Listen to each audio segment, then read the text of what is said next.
through entrepreneurship than through inheritance. Now, for the past few years, anyone in the market for a new car generally has opted for a diesel model, but new research from Cartell.ie suggests that some buyers could be better off going back to a petrol model. John Byrne of Cartell.ie is here.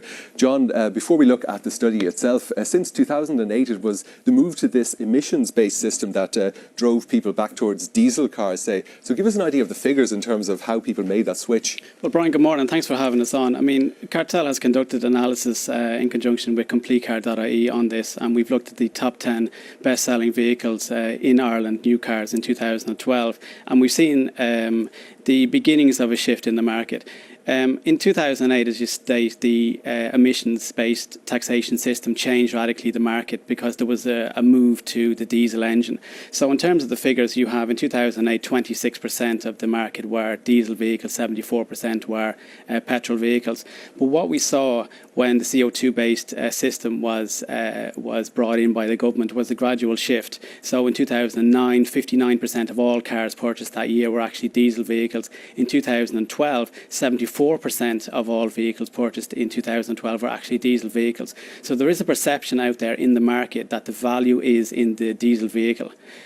So looking to this study, it's still cheaper to fill a diesel car, it's still cheaper to tax one. So how have you come to your conclusions now? Well, what we did was we looked at the top 10 best-selling new cars in Ireland, and we compared the petrol engines with the comparable diesel. So for instance, in the case of the Ford Fiesta, we looked at a 1-litre engine which produces 75 brake horsepower and compared that with the equivalent diesel engine.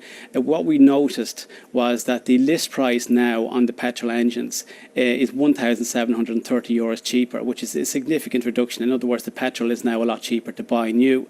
Now, in terms of motor taxation, your viewers might be surprised to know that the gap has virtually disappeared. So both of those vehicles are showing as category A2 motor tax, so the consumer would actually only spend €180 for both vehicles.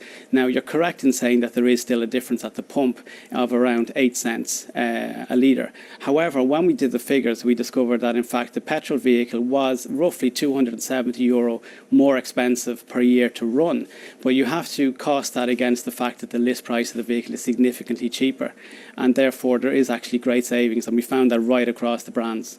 Okay, John, and we expect to see an evening out, I imagine, with petrol and diesel cars over the next while. John Byrne of Cartell.ie, thank you very much. Thank you very much, Brian.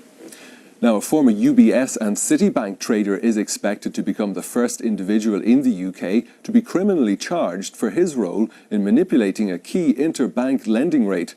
A number of banks were fined heavily for their roles in interfering with the LIBOR, a benchmark rate used to set interest rates on trillions of dollars of financial contracts.